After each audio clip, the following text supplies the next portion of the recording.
Hello అండి, అందరికీ నమస్కారం. ఈరోజు ఈ వీడియోలో మనం వైకుంఠ ఏకాదశి రోజున ఉపవాసం ఏ విధంగా ఆచరించాలి అనేది ఈ వీడియోలో తెలుసుకుందామండి. ప్లీజ్ వీడియోని లైక్ చేయడం అయితే మర్చిపోకండి. అలాగే ఛానల్ ఎవరైనా మొదటిసారి చూస్తున్నట్లయితే సబ్స్క్రైబ్ చేసుకొని పక్కనే ఉన్న బెల్ ఐకాన్ క్లిక్ చేయండి. ఇప్పుడైతే మనం వీడియోలోకి వెళ్ళబోదాం. ఉపవాసం అంటే అంటే సమీపంలో, వాసం అంటే ఉండడం, భగవంతుడికి సమీపంలో ఉండడం అన్నమాట ఉపవాసం అంటే అర్థం.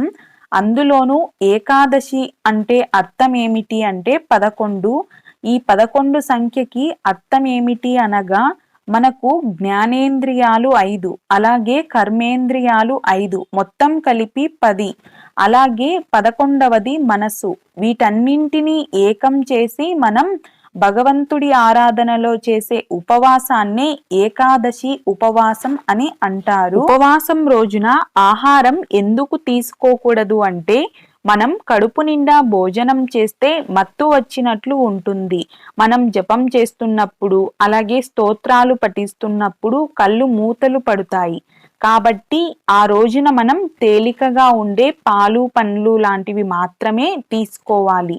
ముఖ్యంగా ఆ ఏకాదశి రోజున బియ్యంతో వండినటువంటి వాటిని అస్సలు తీసుకోకూడదు. అందుకు కారణం ముర అనే రాక్షసుడిని సంహరించిన సందర్భంలో ఏకాదశి అనే తిథి ఉద్భవించింది కనుక ఆ ముర అనే రాక్షసుడు బియ్యంలో ఉంటాను అన్నాడు.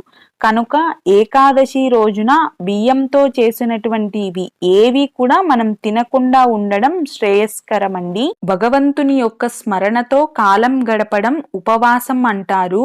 ఈ ఏకాదశి ఉపవాసం మనం ప్రతి మాసంలో వచ్చే 2 ఏకాదశులకు ఆచరించుకోవచ్చండి.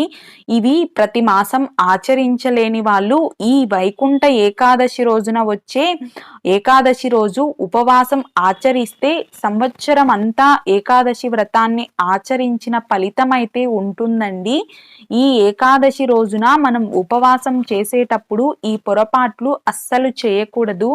ఆ రోజున మనం ఏవి కూడా ఉడికించిన పదార్థాలు తినడం కానీ, అలాగే ఇంట్లో గొడవలు పెట్టుకోవడం కానీ, ఎదుటి వాళ్ళను దూషించడం కానీ, ఎదుటి వాళ్ళను నిందించడం కానీ ఇలాంటివి ఏవీ చేయకుండా ఆ రోజు మొత్తం శ్రీమన్నారాయణుడిని మనసులో స్మరించుకుంటూ ఉండాలండి.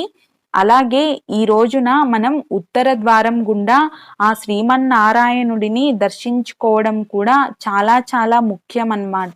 ఏకాదశి ఉపవాసం చేయడం ఎంత ముఖ్యమో ఏకాదశి ఉపవాస విరమణ కూడా అంతే ముఖ్యమండి. మనం పరిపూర్ణమైన ఫలితాన్ని పొందాలంటే అదేంటి అంటే ద్వాదశి రోజున మనం తప్పకుండా వెంకటేశ్వర స్వామి దేవాలయానికి కానీ, లేదు అంటే ఏదైనా సరే విష్ణు ఆలయాలకు వెళ్ళి అక్కడ ఉన్నటువంటి పంతులు గారికి స్వయం పాక దానాన్ని కానీ, లేదు అంటే గనుక మనం ఎంతో కొంత మనకు తోచినటువంటి దక్షిణాన్ని తాంబూలంలో సమర్పించి ఆ విష్ణు ఆలయాలని మనం సందర్శించుకొని ఇంటికి వచ్చిన తర్వాత మాత్రమే భోజనం అనేది చేయాలండి.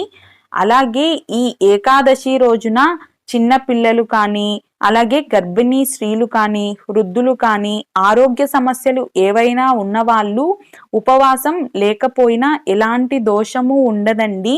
ఇంకా మీరు ఆ రోజు సాత్వికమైన ఆహారాన్ని తింటూ భగవన్నామస్మరణ చేసుకున్నా అంతే ఫలితం అయితే ఉంటుందన్నమాట.